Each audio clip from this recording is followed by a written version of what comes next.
Daz, welcome, mate. Great to have you on here. Good to be here. It's been a long time coming, mate. Oh, I can't tell you how I'm excited to be here. It's like been a lifetime goal to be on this podcast. So I'm nervous and happy and excited all at the same time. You'll feel comfortable in no time at all. I still remember like my very first podcast when I was even just talking to myself. You're like, well, people, like, how will I sound to people? Will I fuck up what I'm going to say? And I still do that today. I fumble my words or I watch back and I'm like, I could have articulated that a little bit better. But the most important thing is to have fun. Like, it's going to be awesome. You're a super highly intellectual individual. You've got a heap of value to offer. So I know you're going to come through with that. And as Daz rocked up, I was literally walking out to the balcony just to go sit there until I got a text from you or something. Just get some heat because it's pretty cold in here. And I saw you coming over the balcony. You brought a heap of goodies for me, which is epic. We've got to look at a brand new cap. I was saying I literally go through caps like underpants because I buy them every time I go to play golf and then I put them somewhere and they get lost. And then we've got the new tactical backpack. Tactical backpack here full of, there's a whole heap of stuff in here, which we'll run through that shortly. Yeah, cool. There's a heap of stuff in there, which is exciting. But how have you been, mate? Like 2021, 2020 even has been an interesting time for a lot of people. What's it been like for you? Yeah, it's been amazing growth. Like for me, what was, a lot of things I discovered about myself, but the most thing when I didn't have to travel in traffic, I realized that I had all this time in the day during 2020 and I went, okay, it's time to do some burpees. So, I was pretty unfit at the beginning of 2020 and lost 17 kilos from March to June.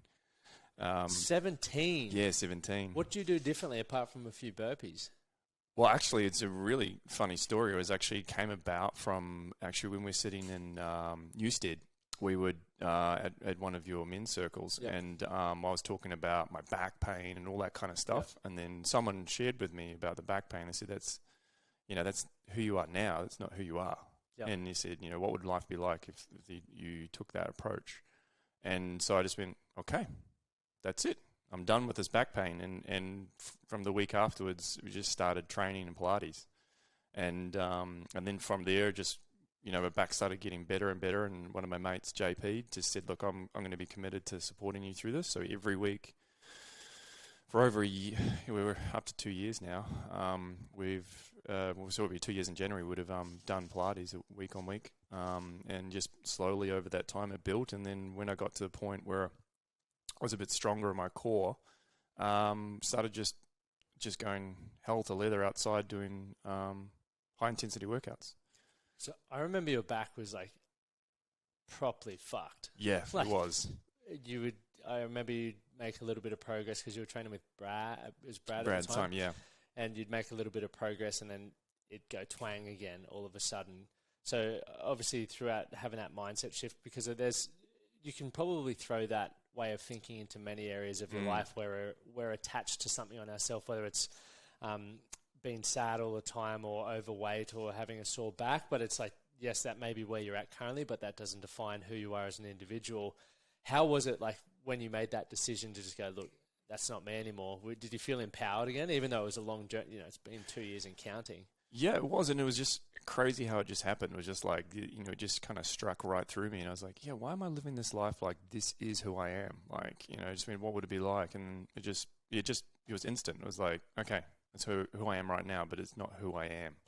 This is the pain I've got. And so, I just kind of embraced the kind of seeing the other side and really got committed to it. And I think that was the big thing, I think, Pilates and commitment to it. But I'd been to physios for like 12 years. Like I've been to that many physios. I think I have been to every physio in Brisbane. Now, that's a massive exaggeration, but I've been to enough. Close to, yeah. I've been to everyone in New Farm at the time, and so I'd been to enough of them, and I'd been training. And the problem was I couldn't even get the dumbbell off the rack in January of 2020. So 20 kilos was too much for me. And so I spent 2019 from June lying on the ground. So when my child was born, she actually didn't know me as an adult standing up. She knew me as an adult lying down. So our entire first 6-7 months, I was on the ground. I couldn't get off the ground. I lay there, like when I came home from work, just lay on the ground for hours and hours. And that's How what I did. How did you feel through that period, especially with a young daughter? Well, interestingly enough, running an activewear company while being stuck on the ground, not doing anything, was pretty, I suppose, demoralizing, but also I felt like an imposter. So it was really hard for me coming to some of those sessions where I'd be like, hey, I'll hold the camera, there's several times I came and filmed you guys where I was like, oh, I'll hold the camera, and just felt out of place. And I felt, my entire life had been centered around fitness and whatnot, and I had this identity of fitness, and my back was so bad that I just couldn't do fitness. So I was like, okay, well, this is me. Like, this is my life now. I'm going to be drugged up on painkillers, and that's how I'm going to live life. And that's kind of where I kind of got to until we started talking about it in January 2020, and then I started taking responsibility for it, which I think is going to be the big theme of today's discussion. Taking responsibility for it, and I was kind of lost. I was very lost, actually. Like, I was looking at this going, I can't even pick up a dumbbell. I can't pick my daughter up. I would go to places and we'd put her on my arm, and I'd lean my arm so I could hold her because I couldn't carry her. And it was just pain all the time. And amazingly enough, it was mindset first, and then Pilates that got me there. That is insane to think, though. Like, and I know you said you're exaggerating with how many physios you saw, but you saw a lot of physios, and I think a lot of us are looking for solutions in so many different ways, but we often avoid looking at ourselves to go, what am I missing here, or what am I not first accepting? Because emotional pain's a huge thing, and it can have, obviously, the physiological responses within the body. And I guess that victim mindset where it's like, poor me, can, how do you ever expect to climb out of that, which is the challenging thing. So having seen your transformation, and even to see you training as much as you're training now without even having any, I'm sure you maybe have some niggles with the back, but like doing what you've done over the last 18 months is pretty empowering. And for me, it just really reaffirms the importance of taking ownership of your mindset and how you want to think, but also just determining who you're going to be. And I guess, as you said with JP's been there, great bloke as well. JP's been there to support you, so you've had that accountability. You've also had that mateship, which is, I believe, are two very important things when I wanted to create change. Yeah, and there's something big in that. There was the mindset, but also the brotherhood of the gym. So I could be a gym goer for a long, long time, but once we actually created that, okay, we're going to be here for each other on these days at this time, there was accountability, but there's also like, I don't want to let him down, but we were working it on a team, and we're both in this together. And so he had a back injury as well, so we were both going through it together, and he'd discover something new in his Pilates, and he'd bring it to me and say, hey, we want to try this. So just bringing to reference what's going on. So when January, actually it was January this year, I had a bit of a flare-up again, and I was only really doing about 40 kilo deadlifts at that time. So January 2020, I couldn't do the bar, then I was doing 40, and I said, look, guys, my goal for 2021 is I want to do a 120 kilo deadlift by December. Okay, that was my goal. Accidentally, in November, we miscalculated the plates, and somehow me and Jason put 120 on, and I just lifted it up and went, hey, was that 110 or was that 120? We were like, oh, Jesus, 120. I was like, oh, we're no top. Hold on, wait, that's a month early. I done it. And I was like, I forgot I set that goal in January. I got so into like, this is where I'm going, that it just became part of my training, part of who I was. I was like there every Wednesday, Friday training towards this. And last week we did 130. So 2 times 130. So I'm celebrating 130 kilos from not even being able to pick up the barbell a year and a half ago, or January last year. So it's been massive. Well done. That's huge. Like, and I'm sure it feels really empowering for you to see the benefit of the hard work paying off as well. I think one thing that I notice, a lot of people just don't show up for themselves enough, and that's why often we don't get the results that we're looking for. But then people might even be listening to this and go, oh yeah, but the significance behind the consistency of showing up for yourself and showing up for someone else is a reason why you've added 130 kilos, which is substantial. 0 to 130 is fucking huge in 12 months. Yeah. And to me, it just comes back to the fact that you didn't shy away from the commitment and the responsibility that you laid out in front of you. And I think also one of the most important things, even, we're at the end of the year, so it's good for a lot of people to start thinking about, is setting goals and having a good plan in play to achieve that. How did you navigate, obviously, let's even just say this year, as you said, you run an activewear company. You are also a dad, a husband. You have another profession, career as well. You've got a lot of plates that you're balancing on your fingers. How do you manage all of that while still working on your fitness? Because people are as busy as you are, find it very easy to go, I don't have time for my health and fitness. Yeah. Why do you still prioritize it? It was interesting. This very wise man a couple of years ago said to me, I said, I don't have enough time for fitness. And this guy said, you seem very busy, but what would it look like if your reward to do your work was doing your fitness first? Do you remember saying that to me? It's funny when you say that. Yeah. That was years ago. And that's actually stuck with me. And it's been like one of those things that kind of like, if I did the fitness first, I got to do the work. Like I got to go back and like work. And whenever my life has gone off the rails and mental health or physical health or the stresses pile on, I look at myself and what are the first thing I've cut out? It's always fitness because I'm like, oh, now we're back. And it's always a dirty road. It's just, and then I get to the point where I'm like, what did I do? Oh, I did that again. I dropped fitness and I bring fitness back and then everything starts coming back again. And so for me, it's fitness first to get like the most genius things I come up with are like that moment in the gym, just afterwards, just after the shower or something. I have all this clarity and stuff like that. So for me, it was that like doing the workout first and then get into work. But I think the real distinction of why I've managed to get to 130, and it's really great you're wearing that shirt because it's actually my main word for 2021 and it's my new like life motto is integrity. And I think what I understand integrity now is different to what I used to. And so what showed up for me was that I was like the guy that would always be on time to everyone else's events. Like, you're there at 4 o'clock, I'm not going to be late. I'm going to show up for everyone. Like I showed up for everyone. There's no way something occurs to me where I won't message someone and say I'm going to be there. But how I showed up for myself was completely different. And that's what I discovered is like I was not in integrity with myself. Like I would give myself excuses for going to the gym. Or you're too tired, you're too, you're sore, you're not going to get there. And I just had all these excuses and there was no integrity in it. And the interesting thing about integrity is while I said I had integrity with my friends and, I thought I did and I refer to myself as integrity.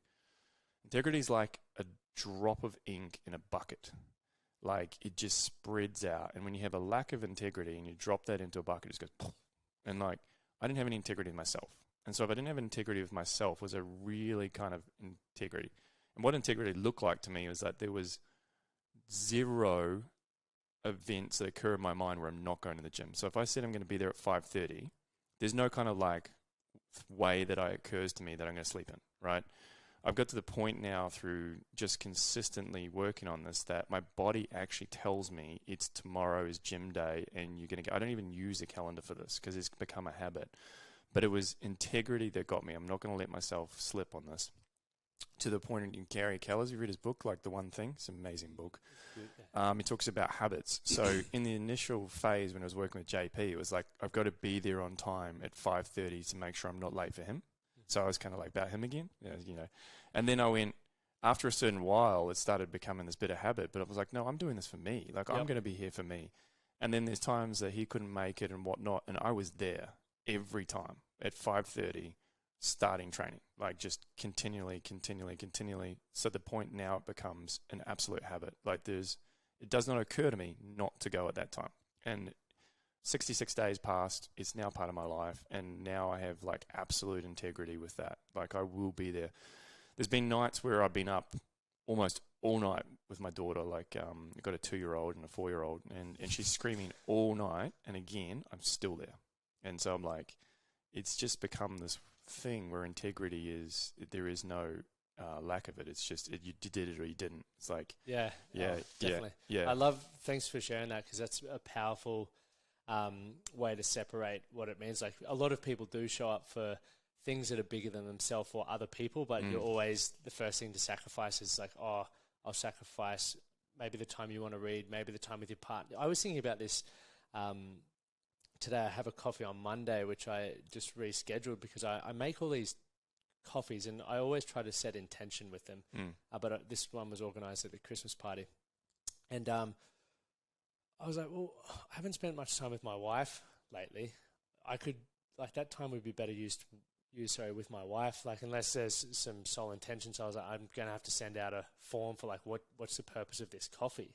Because as much as I want to catch up with people and want to do all that sort of stuff, I also want to be a good husband. So that it requires that hour currently with how my life's been is probably better off used there. So I think to everyone listening, what Darren said, highlighted really well for me is the importance of making sure that while at the beginning, the word may be just something bigger than yourself, like you said, like JP or whatever it is, like eventually if you do it consistently enough, you're going to start seeing why it's important for yourself to start showing up. And it's a reason why I believe so many high achievers and higher performers, regardless of what's going on in their life. You said you had many sleepless nights. That's the perfect, once again, excuse to go, not showing up, it's not happening. But you've now at that point where you back yourself and you trust yourself and you support yourself, which then inspires other people, but you also have mates that are there to do that with you. So once again, for everyone who's sort of sitting there thinking about what could, how can I get to that consistent point? If you keep falling short, if you've tried to work towards something and just keep failing, quote unquote, it's like find something bigger than yourself. Or for me, when I started getting away from the drugs and the drinking, I had 7 body challenges in a row, back to back, because I couldn't say no. So the easiest way to say no to my mates was I can't drink or I can't do that because I'm going to win this body challenge. I never won one, but that was, for me, was the easiest excuse until I got on my own 2 feet and was like, I don't need to drink. So there are plenty of tools, whether you have a good support network like you do, Daz, or if you don't have that, find things that you can lean on that are going to help you, be like your training wheels until you learn to stand on your own 2 feet. Yeah. And I think what's interesting is that like what occurs to me when I look at someone else that's got that, they go, man, they've got so much discipline. Look at them go. Like, they get up at 5:30 and they go to the gym man, they must just like eat discipline for breakfast. And that's the kind of perception, like this bowl of discipline. But actually what occurs is they had discipline in the beginning and they just held themselves to integrity and said, I'm not going to let this slip until it becomes a habit. And it's not actually that long. Like it's 66 days. The science says that 66 days, the assumption is it's 21, but it's actually 66 days. And if you get yourself to that point, you all of a sudden start realizing that you're no longer thinking about this. It's just become who you are. And that discipline only required in the beginning. And it's just, I'm very, very aware of biking. You don't think about it now. Driving, you can do math in your head while you're driving.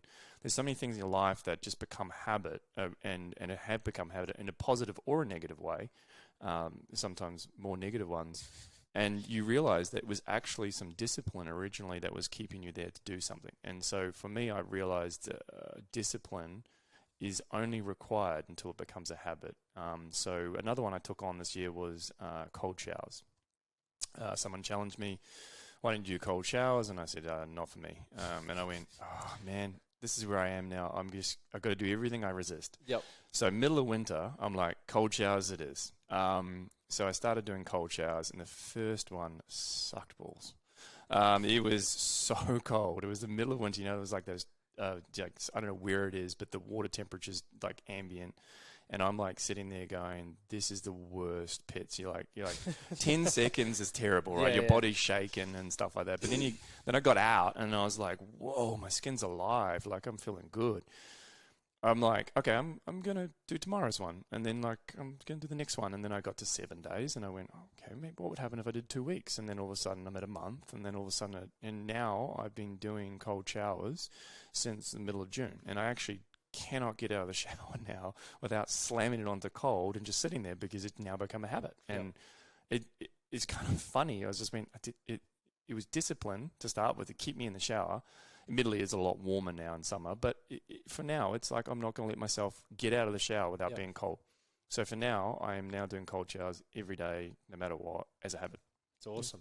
What would you say, like from your own experience, for someone who is looking to do, or just create a new habit in general, what would be that sort of process that you yourself would go through. So there's plenty of people out there who go, oh, it's easy for Daz because whatever you're telling yourself out there, people. But like you've obviously, because there's a difference between the logic and the rational part of our mind, right? So the emotional part of our mind. In order for you to be disciplined enough, you're still going to have some kickbacks, right? Or did you was it an easy decision for you? Or did you have moments where you're like, I'm not fucking doing this? Or oh, yeah. Yeah. Those first 10 seconds were horrible. And the first 10 seconds were horrible for like 60 days. But no, it was kind of like what showed up for me in my life that I really didn't want to do. Yep. And where was a positive habit, could I create a positive habit? And I'd heard a lot of good things about cold showers and stuff like that. This is an example. And so, I went, okay, this is a positive habit I want to bring into my life. And I went, I'm going to commit to giving this a go. And it was around what habit is going to serve me. And I suppose that's where I kind of went, a habit of going to the gym every Wednesday and Friday is a very good habit to have. And so for me, it's, I picked the thing that I didn't want to do the most, but it was a positive habit. So I went, okay, I'm gonna get to the point where getting up in the morning early as is no longer a problem for me, and I'm gonna get to the point where having a cold shower is no longer a problem for me. Same thing, the similar around some of the negative habits. I went, I'm gonna get to the point where I'm not having a drink every night because I'm trying to drown my pain. And that's where I was before my back pain. I was like, okay, I'm going to say I'm committed to not drinking on this day, and then I'm going to do that again tomorrow, and then just like baby steps. And then I got to a point where I went like 6 months without drinking. But it was like, what is a positive change I can make? What is something that's going to serve me well? And then replace a bad habit with that. And that kind of helped me. So, then it was, the drinking got in the way of going to the gym. So like, why am I going to do that? Because, like I've got this positive habit. So yeah. It's that beautiful ripple effect. And it's definitely important. Like I think those habits, build on themselves. And I truly believe one of the reasons how I live my life and the regiment and stuff is it's there for a purpose because it allows me to be efficient. Yeah. Working towards the thing that I want and, give myself the best opportunity to have good mental, emotional, physical health, which is really important to me. And as for yourself, going through those moments in life where you realize you have more control over the outcomes than maybe many people out there believe, it's pretty powerful to go, okay, well, I want to be, and I think the first point is like, where do you want to be in your life in 5 years' time, or whatever that timeline you choose, and because then you can start working back, like what habits do I need to have that are going to allow me to do that? Because rather than going, geez, I need to learn or create 50 different habits today, it's very overwhelming and it's probably not possible. We can just go brick by brick. Yeah. As you said, last year was just getting back into the gym was an important one, healing your back, and then the cold showers. I'm sure you had a few others, but you just do something that's not completely overwhelming and you can see the progress and experience what that's like. And now you're like, well, that's just a part of who I am. That's Daz, that's my makeup. Next year we're going on top of that, which is exciting. And it's just, we build this incredible foundation to create a life that we're excited to live and really proud of living. Yeah. It's, for me, it's the empowerment that came from that. Like, you've been up all night, you get to the gym and then you do the work and then you go, okay, so I just did this. What else could I do? Like, and it's like that, like those little baby steps and building on and building on and building on to the point where I say, okay, I'm way stronger than I realized I was. And we're going back to where I was in the dark place I was in. It was, like I had this massive Scotch cabinet and I finished all the bottles. Like the one out there. Yeah. I'd done a lot of travel overseas, so I got to the duty free and I stopped buying it because I had so much. But like within 6 months, they were gone because I was drinking me every night. And like just this building on this habits got to a point where I said, I'm way stronger than I give myself credit for. And then I started becoming confident in myself and I could do more and I could throw some stuff over the fence. And then there's the like kind of the old adage of like throw your hat over the fence. I think it comes from the idea is like you throw your hat over the fence and you have to go get it. Yeah. And so I've been doing that a lot lately where I discovered I had power. I discovered I could do more than I thought. So I was like, okay, well, let's just throw it a little bit further. How does that feel though, discovering that, like, or just starting to believe that? It feels amazing because, coming from a background of bullying and stuff like that, I just had this internal dialogue. I wasn't worthy and, I wasn't, I wasn't the strongest kid in school. I wasn't the fastest. So it was just all this like, I can't, I'm not good enough. I'm not. So, that was the world I lived in, and discovering power in that and being like, you know what, I am stronger than I think. And I'm not talking about muscle strength. I'm being like, I'm more resilient than what I think. And when I set my mind to it, and I'd be like, I'm going to have integrity with this, and it's like I did or I didn't, and I'm going to stick at it for a period. Then I discover I could do more. Like I could do more. I could set a goal, and that I don't know how I'm going to get there, but I'll find the strength to get there, and building on and stuff like that. It's just this kind of beautiful cycle that you get more and more empowered in your own strength and the ability to overcome things. Yeah. Beautiful. Sorry, beautiful place to live. Throat's getting all croaky there. Yeah. But it's definitely, for me, even hearing that, like, it gives me goosebumps, because I love seeing people realize that we do have more potential and more power than, unfortunately, a lot of us believe about ourselves. I've been there, and I'm sure you still have your days where it's, you wake up and you're like, fuck, I don't think I can do this. I don't think I can do this. But once then you get back into your routine and your habit, and you shake yourself out of it, which is why I think habits and community and also direction are such powerful, important things to once get overcoming that feeling fulfilled and everything like that. Yeah. What, for yourself, like, I want to get two scenarios so people can sort of relate to one or the other, but I think that we'll be able to establish two pretty powerful and clear differences. But go back to before, when the back problem was an issue and you weren't really, that was your identity, that's who you were. Yep. What was the outlook like for your life? Like, if you can remember back to that, like, where did you see your future going back then? Yeah, so the almost certain future was that I spent my kids' childhood on the ground, not playing with them, not able to run with them, not able to really, to be the dad that, my dad was to me, like, and just I just saw myself spiraling out of control with alcohol and stuff like that, because, that's who I was. I was like, okay, I'm the guy that, lies on the ground, drinks alcohol and, just falls asleep drinking himself to sleep. And, that's who I was, right? Yeah, that was my almost certain future. That was what I was staring down. So, I was not happy with that future, but I didn't know how to change it. Yep. Yeah. And for anyone sitting there, like that if you hadn't, I guess, been at that men's circle and had someone say that to you, that got you thinking, hey, maybe I can be differently. Yeah. Do you think anything would have changed? I don't think so. No, I think it took someone else to kind of show me the blind spot that I didn't see. Yep. Yeah. I was in my own world and my own view of things, and that was it, and this is the way it is. Yep. And yeah, and someone pointed out a blind spot and like hit me in the face. So awesome that you took it on board though, and you weren't reactive to it. You were, receptive to understanding it and receiving it.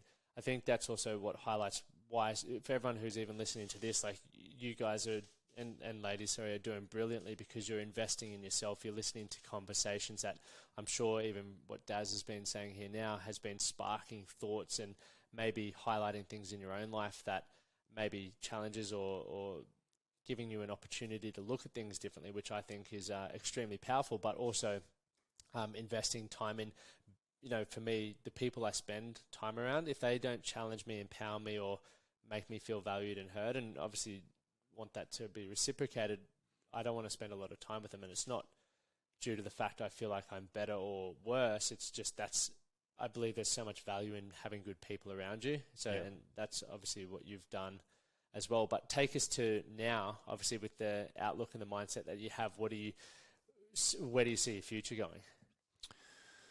So it's interesting because there's a lot in that, and I'll kind of explain it now.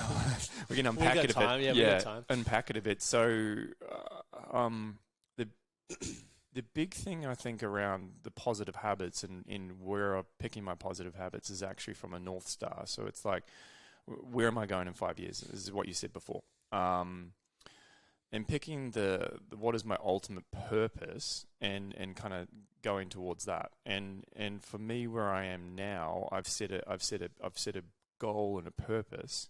And I'm sort of got to the point now where I'm kind of like, I'm going to throw it so far out there that it's going to cause me to be better.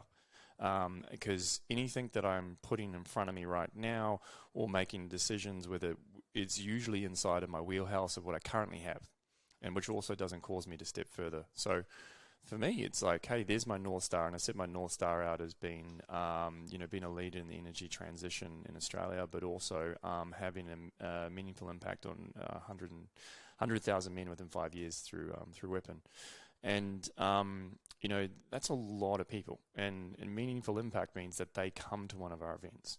And so there's a lot of events. It's a lot of events. I think we worked it out as like 184 events a week or something like that. So the big numbers. Yeah. But by putting it so far out there, it's caused me to think differently. Like think outside the box, be like this. And so those little habits and being like, I can hold integrity to myself and I can grow and I can be better, gave me the empowerment to go, I probably can throw it out that far and just and step into it and then be like, I am stronger than I think I am. And so me, what life looks like for me right now, where I'm, from that 2019 to now, is I have a very solid North Star and all of my decisions are guided by that. So what's a positive habit right now that's going to step me forward today, that's going to be on track tomorrow, that's going to be on track next week, on next month, this year to achieve that goal? And that's kind of where I set my life by now. So for everything now, it's like, I'm doing father, work, Weapon, all these other things, should I take on CrossFit? I don't know. Yeah.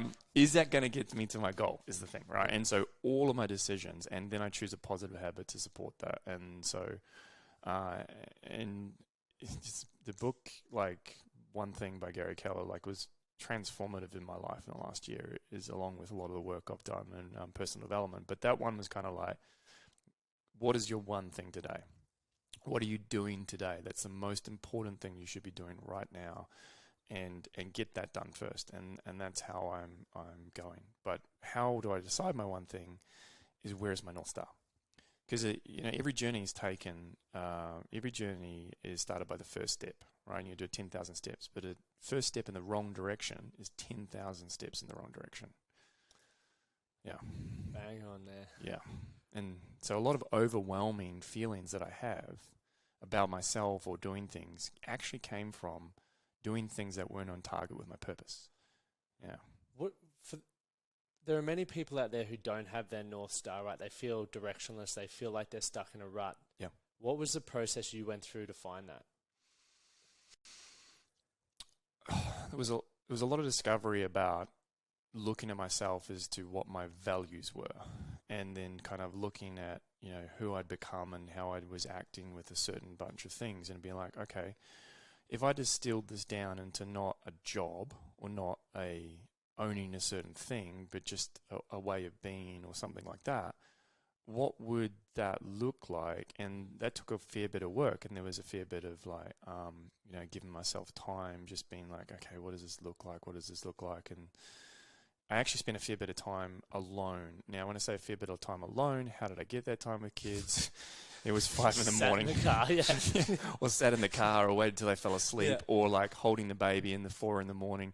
But it was just kind of like, what do we, who do I actually want to be? Who do I want to occur to other people as, and my children? I want my children to look up to me and go, that's Dad.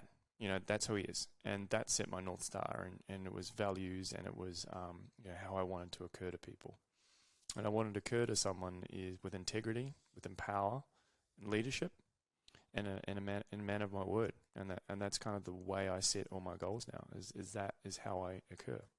Thanks for sharing that. That's fucking cool to listen to, because there's, one of the biggest things that I feel like comes up a lot in conversation is people feel like they lack direction and they really don't know how to go about it. And as with everything, there's no one size fits all. So it was awesome to hear that process for you, but I couldn't agree more. I think people need to spend some time alone, maybe read some different things, take some courses like you did, be around good people, but just checking on what you value. And what you value right now, you may not value in 10 years' time, which is completely okay. Yeah. But for right now, that might help you take that first step or do that one thing in order, you'll go through this process where you learn stuff about you. Like, think about how much you and I have learned since we first got connected. Like, I've learned a ton, and, some great things, some bad things, but it's all helping me to grow towards being a better, or what I believe is a better person. And I'm sure you're probably in the same boat, but we wouldn't have got there had we not just at one point in our life just gone, this is me drawing the line in the sand, and this is what I'm working towards as a person, and these are the habits that I feel currently are going to allow me to get there. Yeah, definitely. And discovering that North Star took, the overwhelm factor away. Yeah. And I think as much as I've learned since we've known each other, I've learned much more that I don't know what I don't know. And there's so much more I don't know. And therefore, that could occur as overwhelming. And yeah. And it just that's kind of where the imposter syndrome comes. You just realize you don't know how much you don't know. And so, but for me, it's the overwhelm factor that I was feeling and in life and just general was because I actually was just doing things that weren't in line with my purpose. Like, it's like I wasn't, doing this thing over here, helping this person, or like having, doing this thing to help this person. Well, I feel like I'm like supporting them and, I'm integrity and like, is that in line with my purpose, or is that just me just trying to look good, helping someone? And often it's on me trying to look good, not in line with my purpose. And sometimes ego. Yeah. I was like, I'm helping someone. Actually, no, I'm trying to look good. I've got an ego. Yeah. Okay. Actually, I'm only doing that to look good. Is it in line with my purpose and where I'm going? Or should I actually respectfully decline something and say, hey, no, look, I've got to focus on this. And as you said, you're focusing on your wife, your family, or something like that. And that's kind of where I'm living now is review. We're looking at everything and kind of going, when am I trying to look good? Should I be doing this? Is it the right thing to do now? Is it in line with my purpose? Is this going to support me going forward? Man, I fall off all the time, right? I've not got this perfect at all, but like having the kind of the snap out of it and go, yeah, I should be doing this now. I should not be doing this. Or I've got to go tell that person that I actually can't. Yep. And previously to this work I've been doing, I actually would have just done it because I said, I'm not going to let this person down. But now I'll go back to them and say, hey, look, I've got to let you know that I've said I would do something and I can't. Yeah. And this is why. And this is this is where I'm going. And I really apologize for saying I could, but I can't. Yep. Yeah. And that gives me absolute power because now I'm like strong in my decisions, but also giving them like, hey, this is where it is. I'm not letting them down because I'm actually saying why rather than just not showing up. Yeah. It's crazy. It's hard to do. Like even talking about it now, I can think about so many moments in my life where you know the right thing to do, but sometimes you'll still carry through. And for me, it always shows up in meetings and interactions because I love sitting down with people. I think it's so fun and you get to learn. But I also know I got a wife and I got I hardly ever get to see my friends because I'm always so busy. Yeah. But then I think about how many interactions am I actually having that while they're awesome and I enjoy them, it's still not moving towards my purpose or how I want to be remembered as a mate.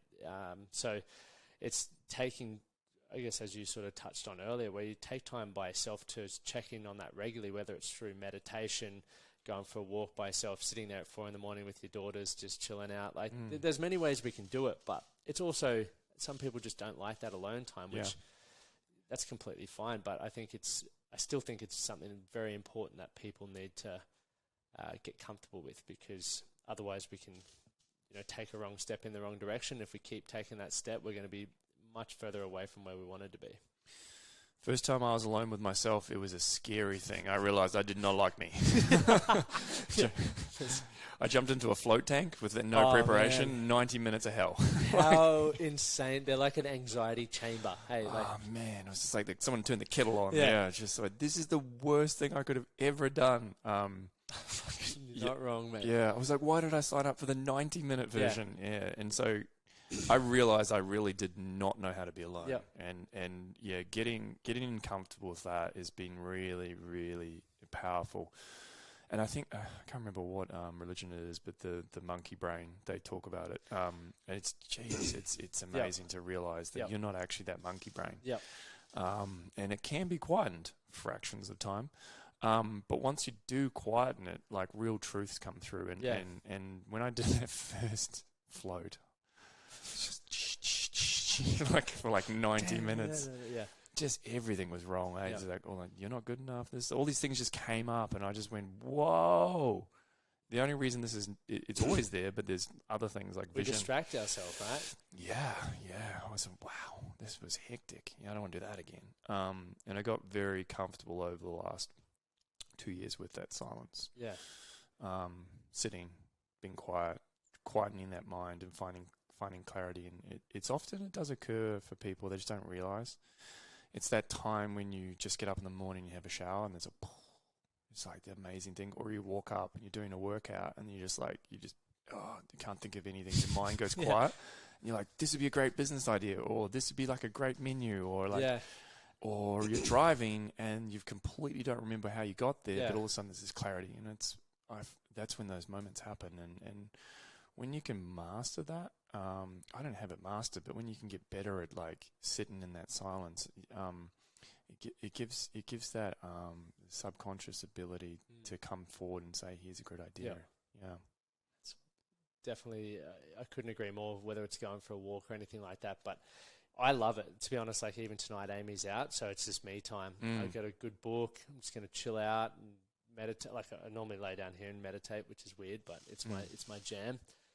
Because I love, like I'm at a point in my life, and I feel you are as well, where I actually just love my own company. I love what my brain's, sometimes it's I had a float tank 6 weeks ago, and I got in there for the first time in maybe 2 years, and it was an anxiety chamber. It was fucking scary. I was like, But then, I've been going back quite regularly now, and I'm starting to get back to that process where I'm like, this is incredible. But one thing I wanted to touch on, and I haven't really spoken about this publicly a lot, but when we're talking about checking egos, like you gave me a really good opportunity to check my ego. When we used to run men's circles, right, and then you guys started running it, that was one of the most challenging experiences for me as a, I guess even outside of the realm of sport, because I'd never been tested with how important I thought I was. And when you guys started running men's circles as well, all this shit went through, a whole heap of stuff came up. I was like, what are these guys doing? I thought we were in this together, a whole heap of voice. And it was the first time I was sat there, and I had a really good mentor who slapped me in the fucking face with it, which was amazing.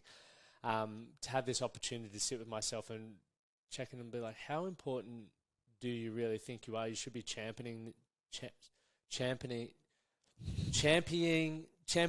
you know what I'm saying? Yeah. It's not coming out. Championing it. There we go. This kind of stuff, and getting behind it rather than thinking that it's taking away from you. And I think I do talk about this part. Like I got into a personal development.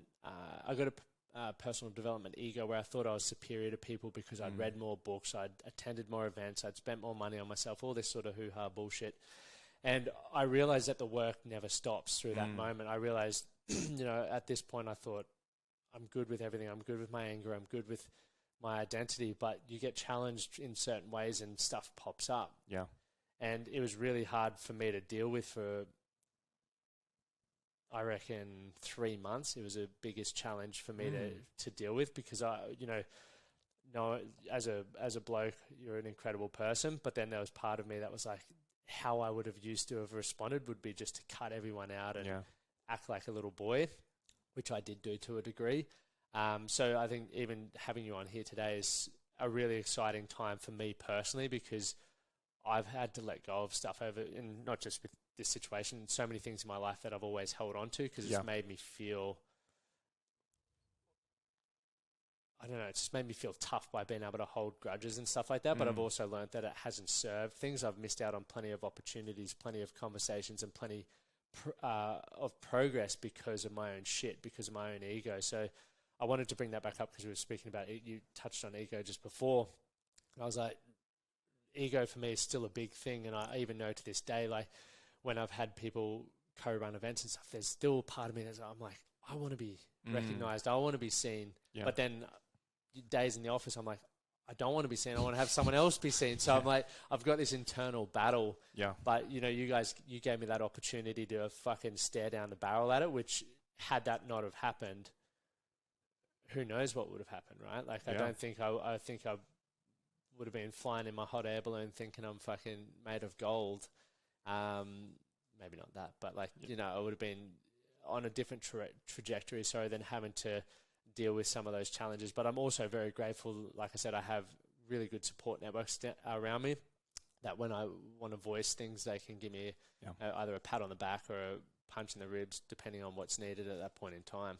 Yeah, it's like how attached were you to the outcome rather than committed to it. Yeah. Yeah.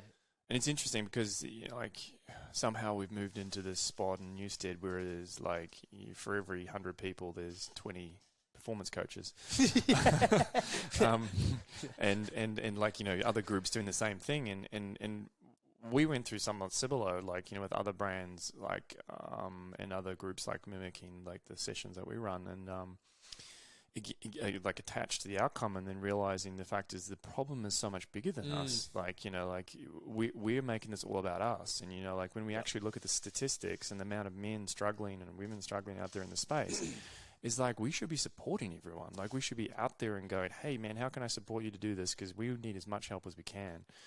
And I went through the same thing. We trained up, we're working on training up someone else, and then, that replicated what we're doing.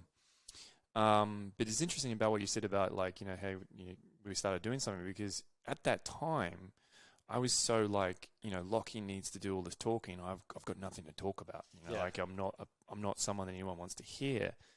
And I was like, oh no. Like, I was just, this is it. Like, we probably gonna have to change purpose now, because I can't do this talking. I've got nothing to share, and I've got nothing to talk about. And I went on a real discovery of being like, I've got to fill that spot with someone. So over the couple of years, I tried to find someone else to fill that spot. And over that time, this same period for me, actually, I shared this with you before, actually became a discovery that I actually have something to share, and I can actually share something. And I didn't actually have to be someone that had a huge amount of background and training and stuff like that. It's just like, this is just what happened.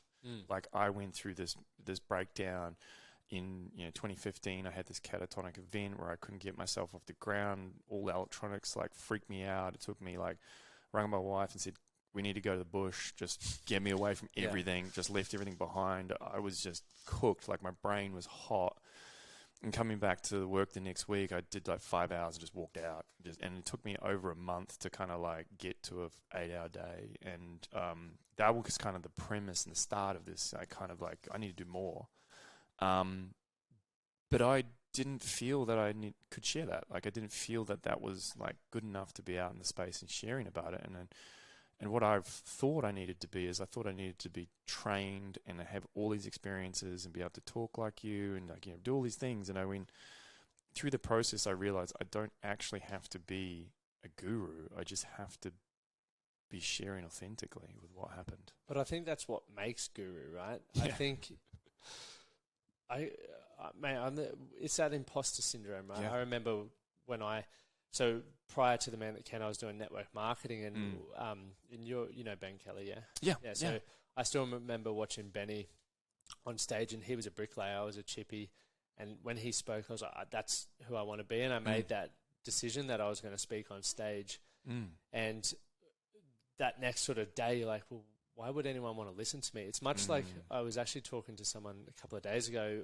I remember I wanted to have access to people from all walks of life, and then some people just would never respond to me. Some people would never talk to me. And rather than going, oh, fuck, it's not going to work, I took the ownership of it, and I was like, well, how do I make myself valuable enough for these people to actually want to spend some time around me? Yeah. And that's when I really dove in to personal development and upskilling professionally and in various other ways, building my network, reaching out, doing all of that sort of stuff. And it has slowly over time chipped away to improve my network and improve who I get to, not improve, but like give me access to different people who are successful in various things that I'm not, which has been a fun experience. But I still to this day have moments where I'm like, I don't feel qualified to talk about this, or why does my opinion matter on this sort of stuff? But then when you put it out there, there's someone somewhere who goes, that was fucking bang on. There's also 20 other people who let you fucking know that they don't agree with you. Yeah.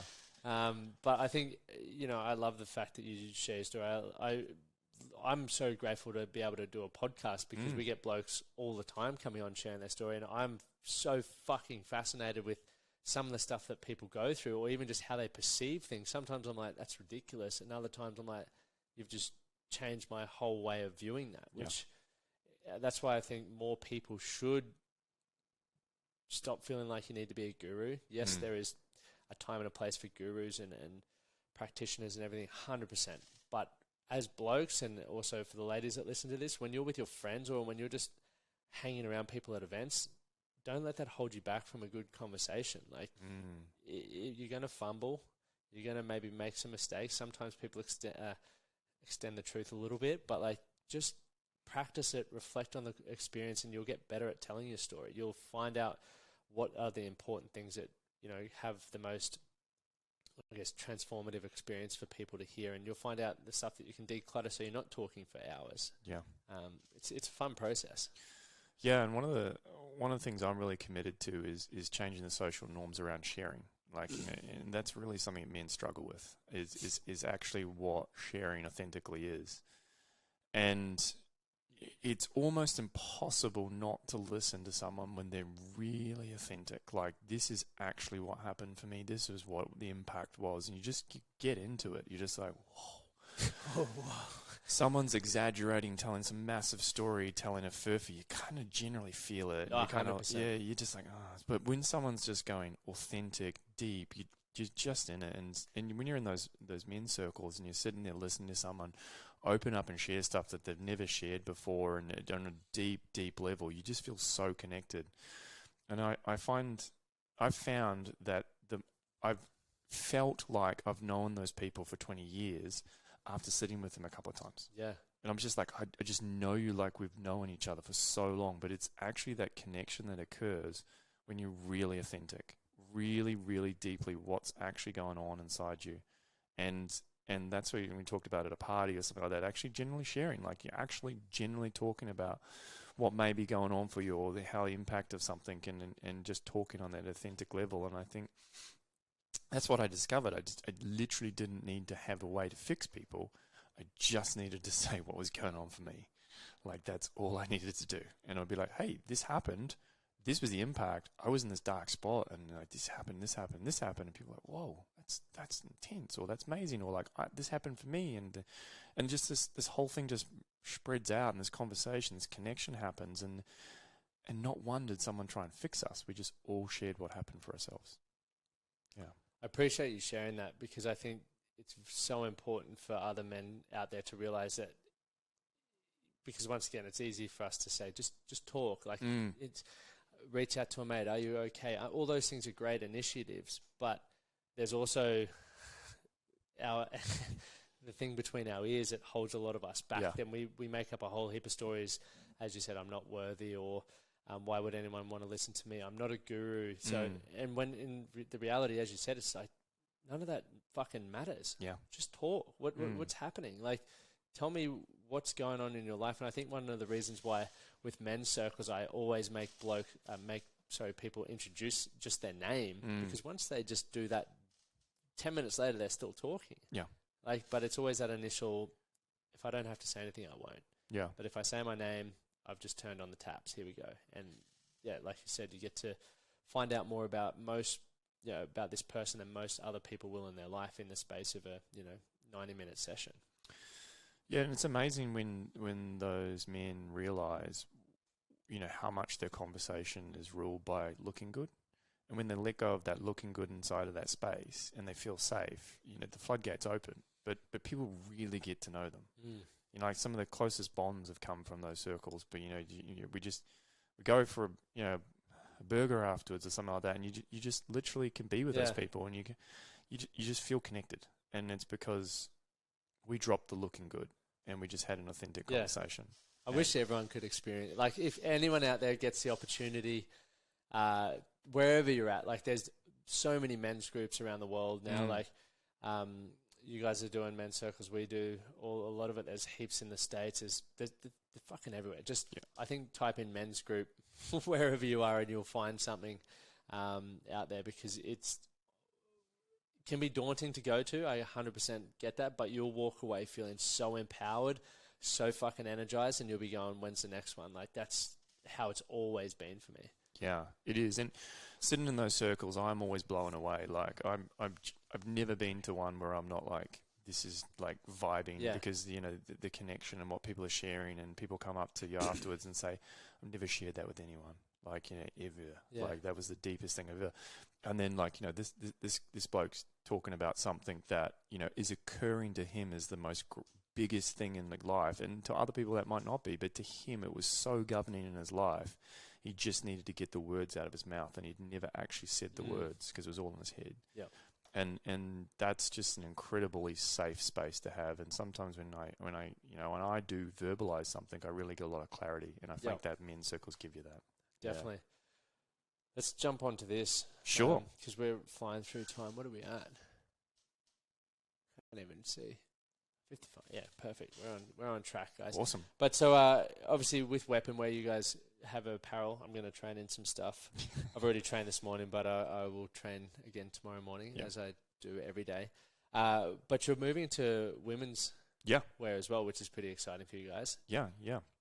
One thing I want to know, and I think is probably cool to share with everyone, is obviously the Weapon identity has been based around blokes for a long period of time. How was it coming to the decision that you wanted to, I guess, start doing stuff for the ladies as well, and how did it all come about?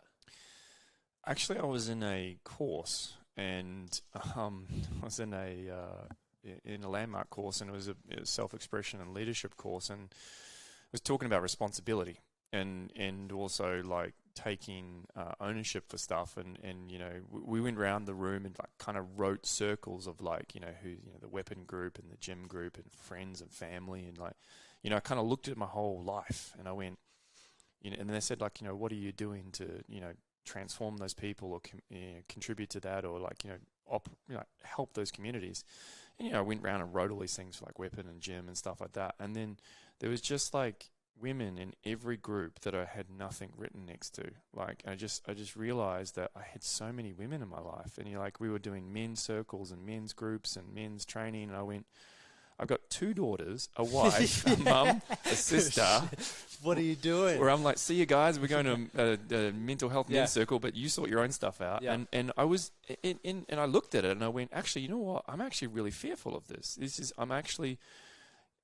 I feel I've created a story that I'm fearful, so I can only do something for men. Because where would women want to come into something created by men? Yeah. So I created this whole massive story around it, and really what it was fearful. I was avoiding the responsibility of doing something, and I realized that, you know, to help a lot of the men in the group, we also need to provide something for the women. And the same thing in my own family with, you know, I've got 2 daughters and my wife, and, you know, there was me doing all this work on myself and not realizing, because I wasn't open to this, but I did discover it in the last years, that my wife was stepping further and further back. And, you know, I took responsibility for that and said, look, I'm going to be a stand for you to give you time to work on yourself as well. And we worked on it together, but I went, actually, we want to go further than that. Let's create a movement that you also can get the same, you know, women's circles, the same support and the same sort of movement around it, and let's create something amazing for our daughters. And we sort of just had this amazing kind of moment together where we're like, imagine if we could create something where our daughters feel empowered by and feel they're just like, this is the movement our parents created, you know, and it's created something for men, something for women, and something that the women can be in, you know, it is the word empowerment. That's actually our underlying thing. But I was just like this kind of clarity moment, and we just went, wow, we really could make a difference here in for both men and women. And so for me, for that, I went, okay, don't know how I'm going to do this, but let's start it. And so we just went, let's throw a thing over the fence. And we started interviewing a whole bunch of women, saying, hey, look, you know, what would this look like to you? How would you want a brand to look like if you could craft it? Like, if you were given the opportunity, what would it look like to you? And we interviewed a whole bunch of women and worked with them in focus groups and talked to them about how they would like the messaging to be. And that got to a point where we, landed on the word empowerment. And that's kind of like the underlying motto is we raising awareness of mental health in the same way a weapon is. Yep. We're changing the social norms around speaking openly, but in the women's line is about empowerment. Is it still called weapon? So it's going to be called SORA. SORA, okay. Yeah, and so the idea is that there is going to be two identities. There's like the male. What's SORA mean? It's actually Latin for sister. Yeah, right. Yeah, okay. yeah. So we started SORA. with circle and some other words and found out like pretty much everyone's like trademarked that. Yeah. And surprisingly enough, not SORA. So it means sister in empowerment and in your sisterhood and stuff like that. So like that kind of really rung true for me, like women's groups and stuff like that. And my wife went to all these women's mother groups during her early on in the pregnancy, and they were so important to her. And I just really would love that sort of thing to be available to her after the initial period as well, like more women's groups. And that's kind of the idea behind it is making great apparel and also creating a movement behind it. Brilliant. That's very exciting. So, and that launches January, right? Yeah, they'll be launching January. Yeah. Yeah, I was just thinking I might hold this episode to the launch date or something, so then we can put all the links. Or do you reckon we'll figure that out off there? Yeah, figure that out. I was just, my brain was like, when's the best time going to be to launch this? But you've got a website up and everything for that now, or it'll be officially going like, hey, this is what we're doing on the 20th of December. So we actually drop in. You guys get the sneak peek then. Sneak peek, yeah. So we drop in at the 20th of December. You can't buy until January, but the idea is to kind of like build momentum and stuff behind it, and get behind it. So there's a fair amount of work to put in. I can imagine. So the idea will be that come next year when we walk into a lot of these CrossFit competitions, there'll be a full guys and girls team, which has been one of the big things that we've sort of struggled with, is that we could always kit out the guys and run guys events, but we never had a women's event. Yeah, gotcha. Yeah. So especially a lot of the team events are guys and girls, right? Yeah. So we would go into these gyms and go, hey, look, we've got this amazing product for guys, and then they're like, what do you do for the girls? And we're like, oh, we don't have anything. And they're like, oh, okay. We make their guys look good. Yeah. So now we actually can go to them and say, hey, look, we've got like your guys and a girls thing. And same thing with corporates. Like, if we were doing events with corporates, they're like, well, we wanted an event for women as well. So now we can combine them. And we have another event called Section, which is actually a slightly different version. That's kind of like, what does it look like to operate a team? And that already involves women. Yep. And so again, great that we can bring a movement for both sexes, and I'm really excited about it because, guys take a lot of encouraging to get behind something. You'd be experiencing this. Fucking hell, mate. Yeah. And the excitement around the SORA is ecstatic, and so I'm getting a lot of energy and a lot of excitement around it. I'm really excited about it because I think it's going to go really well. Why do you think that is? Just quickly, I guess I've got two questions for you. This one and then the one that I always ask people. Yep. But why do you think that is? Because I think we touched on this when we were on the phone a while back. But I find girls engage in more stuff on my social media than the blokes do. Talking to blokes, I feel like blokes sit back, take it in, but they never really engage in conversation. I think that in itself is one of the things that is holding us back because we're worried about judgment and ridicule and all those sorts of things. But we need to be having these conversations to grow. Why do you, and from your experience, do you feel that could be happening? I think it's back to that social norms thing. Like, it's like, in looking good. And it's like, if I go and try this thing, I'm going to get judged for it. I experienced my wife walking into a shop without knowing what it is, and I look at it and go, do I trust this shop? If I'm going to be seen in this, she'll just walk in and try it out. And I never thought of it like that, actually. Yeah, watch your wife shopping, and but she'll go and discover things, and I'll be sitting there going, I'm in safe mode, none of this stuff, Yeah, I know my shops, I'm only going to them. But she discovers things, and she finds these things, and I find that in interacting with men, we require a lot more convincing or a lot more mates to kind of say, hey, you should try this, or these touch points and stuff like that. And often it is back to the kind of looking bad. If your mate goes and says it's okay to go do something, you go, okay, it's probably okay. But if you go and try something, sorry, I'm projecting this, but like, let's say I'll take it back to myself, I'll own this.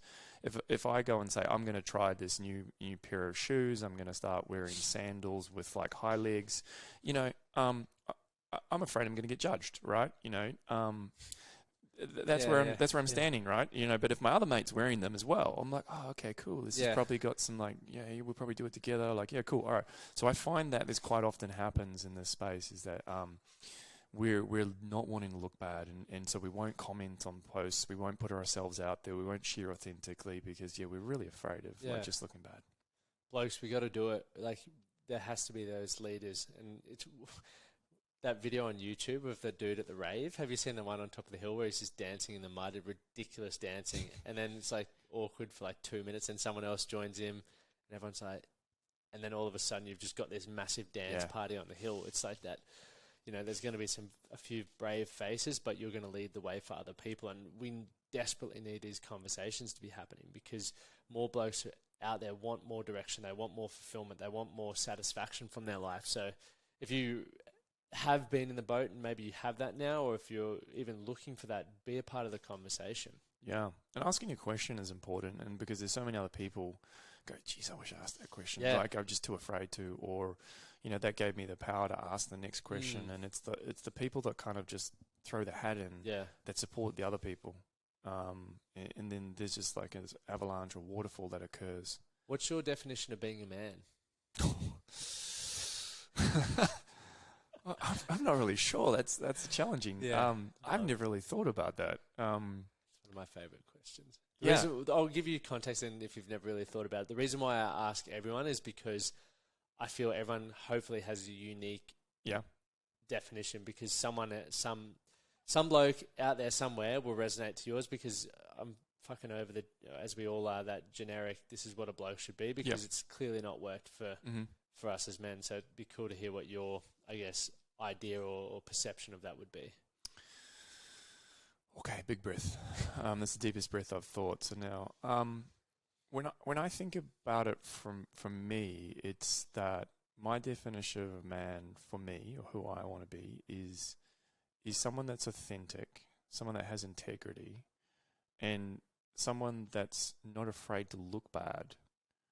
And obviously someone that fights for their values, you know, stands up for what they believe in, but also respects other people's values and boundaries, and have an understanding that the world occurs differently to everyone. If you're colorblind, a strawberry is not a strawberry. Very good point. Yeah. You don't, even just thinking about that, I'm like, I was listening to something on gratitudes earlier, but even not taking moments like that for granted, the fact that we can actually see, taste, smell a strawberry when there are some people out there. This is a complete segue, but like there's some people out there who can't do that. So even when you're having a really rough day, like if you have the ability to listen to a podcast, to come home to a loving partner, to have running water, like there's things to be grateful for. All the time. Yeah. That time has flown. I'm actually heading to the function hall, the presents there, that we're taking that to the kids today. Oh, wow. Cool. So that'll be good fun. Exciting. Yeah, it should be good fun. Yeah. But, mate, thank you so much for coming on. Where can everyone find out you personally, but then also Weapon and all of that sort of stuff? Yeah, so I'm trying to make a lot more presence now because I'm owning my responsibility, but WPNwear.com and our Instagram as well, which is WPN. That'll be in the show notes for everyone who doesn't want to have to type that out. Yeah, no, it's not as long. Yeah, and SORA Active is the women's wear that'll be joining us. How do you spell it? SORA. Yeah, thought so. Simple. I can do that one. That was the goal. But mate, thank you so much for coming on. It's been a pleasure, and it was a really, really enjoyable chat.